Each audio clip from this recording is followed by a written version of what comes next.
It's time for the Larry H. Miller Utah Summer Games at Southern Utah University in Cedar City. Register today to participate in the 40th anniversary season of a Utah sports tradition at utahsummergames.org. Participate in over 50 sports around the state. Then plan to join the opening ceremonies Friday, June 5th, presented by State Bank of Southern Utah. Register today to participate in the 40th anniversary season of the Larry H. Miller Utah Summer Games. DJ and PK, it's 97.5, the KSL Sports Zone. Well, the Cougar roster is starting to come into shape. Now we can name 4 or 5 guys who will probably play a bunch of minutes next year, PK. And there is some excitement over that. There are some people feeling pretty positive over that. But there's still work to be done. Robert Wright returns. Jake Wahlin commits. How you feeling about BYU basketball? Scott says, let's go with optimistic. But only because that's the way it is being a BYU fan. My yearly optimism and then a spectacularly flat first-round exit after so much buildup.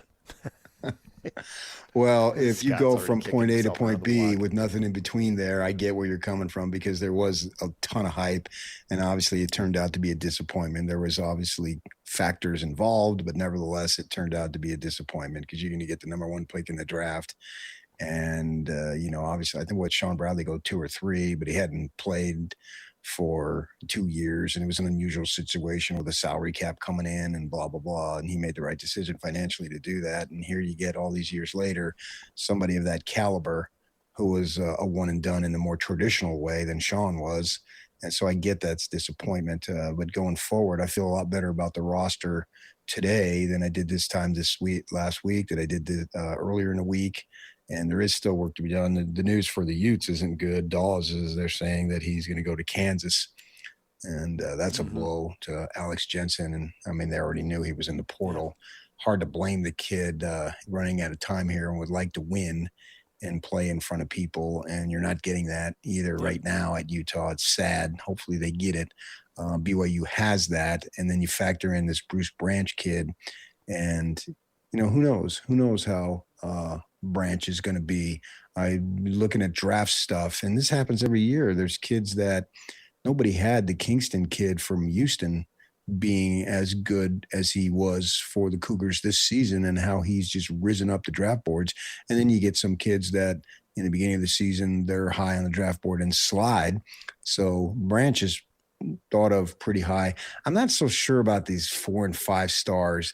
That's been weird for me. And I was going to ask you guys if you noticed this, and Jake too can chime in, that, man, I see so many of these kids that, he was a former 4-star and he's played 2 years and he's averaging 3 points and 2 boards. Are they handing out stars a little more liberally these days? It just seems like there's so many of them. He's a 4-star, and it just doesn't have any game. Yeah, 150% they are. Because it's more about you can buy the stars anymore than just that's what it is. And I don't care about stars. When you transfer and you're in your 3rd year, it's like, what'd you do in your first 2 years? If that matters, and you can argue it doesn't because it's like grade inflation in school, okay, then, but by the time you're 2 years in, it doesn't matter. What can you do? And they're bringing Jake back. He was at the U for a couple years, and he plays about 20 minutes. He grabs 4 or 5 rebounds. You need guys like that. You need guys who can come in and play 20 minutes and grab 4 or 5 rebounds. But if you think he's going to play 35 minutes and go 20 and 10, you probably set your expectations in the wrong place, And I don't remember what was said about him coming out of high school. But at this point, you ought to judge him on maybe not what he did as a freshman because he's going into his 4th year, but what did he do as a sophomore and a junior? Well, that's kind of the neighborhood he's been in. That's about where I'd expect him. Maybe you can get a little more out of him. Certainly he gets a little more playing time. You expect his stats to go up. But they got 1 6'10" guy. We got a ton of people here people saying, basically saying, so far, so good. But David says, like a donut, something's missing in the middle. Nate, I'm feeling cautiously optimistic. We still have to fill our biggest need, physical big men. I trust that Young will fill out the rest of the roster nicely. And Jesse says it should be good, but no way of knowing how Branch and Ruckert will do. Plus, we need to see what else BYU brings in. Antonio wants someone with a baby hook who can score at the rim, rebound, and block shots. Nothing fancy. Maybe they need 2 of those guys. So, more bigs. They got 1, need more. Well, they got two. I don't Rucker, think there's any we'll see how he question plays. that He's they- really skinny. He's young. Is he going to be more perimeter oriented? In high school, he was more face up and shoot a three or drive to the hoop. There wasn't a lot of back to the basket there when I watched him. Yeah. I mean, and the game has changed with the back to the basket. It has. I mean, that's sort of, it's not obsolete, but it's just so not even close to the prominence that it used to be. So I'm not really concerned about that level. I want some interior guys that at least to be a threat, because in order to have spacing, you have to have guys who are capable of doing something with the ball. Because if they're not, then spacing can get totally out of whack. And, we saw that towards the end of the season where AJ was getting double teamed 35 feet from the basket. I mean, sitting there, press row, center court against Texas, you could see it, man. Because you're there, you don't have to rely on a TV camera, and you could see the double team coming. You could see Sean Miller clearly. This is something that they didn't have a lot of time to practice, but they practiced it, and they probably had to do it in the SEC to an extent, and so they were aware of the concepts. BYU at that time didn't have enough guys who can make the defense pay for that type of alignment, and that's why I think that you have Kevin Young in the bowels of the Moda Center saying the Holy Grail is shooting, and he's got to get shooters. So they're probably not going to get the offense to a guy that is going to have a back to the basket, and you're going to throw the ball into him, and he's going to go to work, as they say, because that doesn't really exist that much. And what you need, and we saw this with Michigan and their big kid, that lobs, pick and rolls, stuff that's available on the penetration, you see that more than just throwing it in and he backs himself in. I'm not saying you don't need that. It's just that those players are hard to come by. They need some threats of interior scoring, and they haven't had it for 2 years. Got by to the Sweet 16 the first year, but this past season it was woefully weak. Now they got to go get it. They got to get some dudes who can do that. And if, Foose did that, he's obviously an undersized guy. Even for college, he was undersized, but he gave you everything he had. And so find those types of guys. If you can get, I agree. I think it was DJ, you said too, that they got to get that and find those guys. Yeah. Yep. And if they get that, then I think they're on their way and they can be competitive in the Big 12. And I mean, they were competitive to an extent this year, but I'm talking about finishing in the top 5, because clearly you finish the top 5 in this conference, you're going to get a decent seed in the NCAA tournament. So the encouraging part is that Kevin Young, you got to admire his ability to recruit. I mean, you can't deny it, right?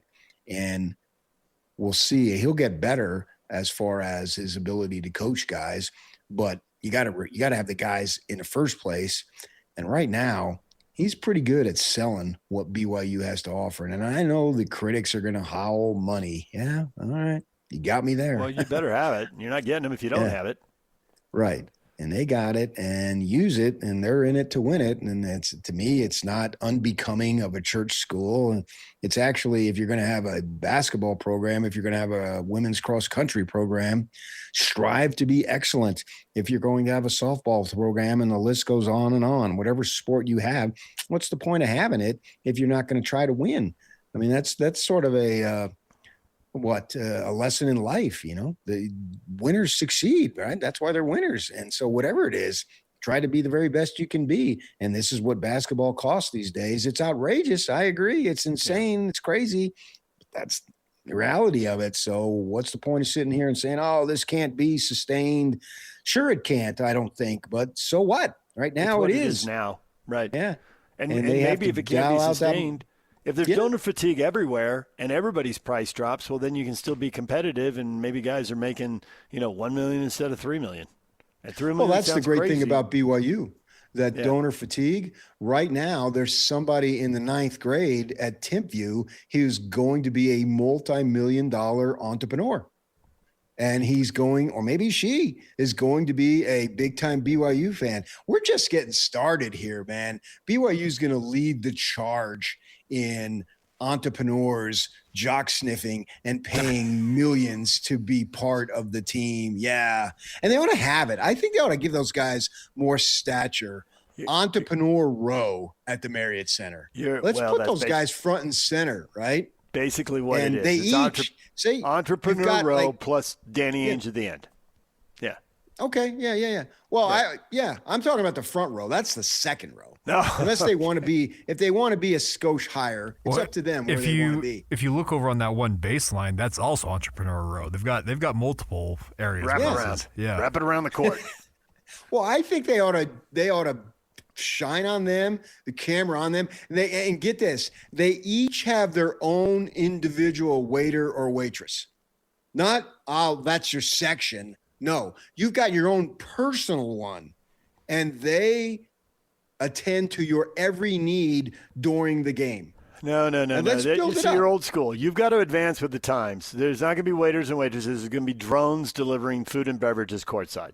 They'll just zoom the drone in and zoom the drone out. You're not going to have people blocking views. No. Entrepreneurs, they thrive on personal contact. No, this is entrepreneurial spirit from DJ. The drone thing is absolutely it.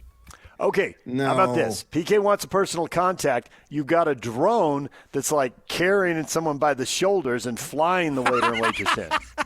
There we go. Hey, you got to be on the cutting edge here. I mean, now this you're getting what the silly. next round of 17-year-olds is going to expect in recruiting. You're mocking me now, and I don't appreciate that. No.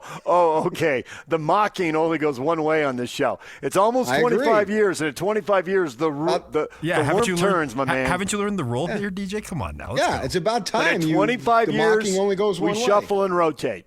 Okay, but we're not there yet. We still got time. I'll agree with you. At PK, 25, we can mix it up. I forgot about and that. And it's like these boxer gals that come out and hold the cards. So they come out. And I'm not saying they're scantily clad. That's not the BYU way. No way. No. Okay. So let's just get that out of the way. But they got these cards that you are the server for this entrepreneur. And they really build it up. And they've got their names there, right? Whoever it might be. And make it more prominent so that they aspire to be a BYU entrepreneur. You too can outfit the money to get the Rob Wrights of the world, right? And then have actually they can be personal endorsers. Yeah. So when it's senior night, the entrepreneur comes out with the mom and dad and the player. Hey, insert player name sponsored by this entrepreneur. Yeah. Exactly. Yes. One last serious thought before we go to break. You said Dawes to Kansas. Was there a part of you that wondered if he was going to do the Kebakeda and go to BYU from Utah? Sure. Oh, there was a decent size, the 3-point shooting. Yeah. Is this going to happen? Now, obviously, we're in our little bubble here and we look at these schools, and obviously his size and his shooting is on display for the whole country. So, Kansas, so be it. But essentially, he went to a Kansas-like situation. Mm-hmm.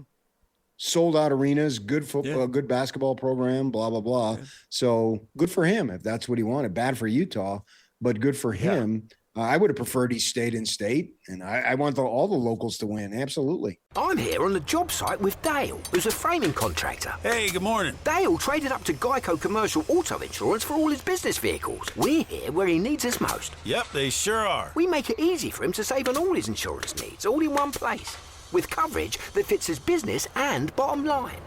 Oh, I shouldn't have looked down. It's all right. We're so far up here. Look at me. Take a deep breath. No, I'm good. So good. Get a commercial auto insurance quote today at geico.com and see how much you could save. It feels good to Geico.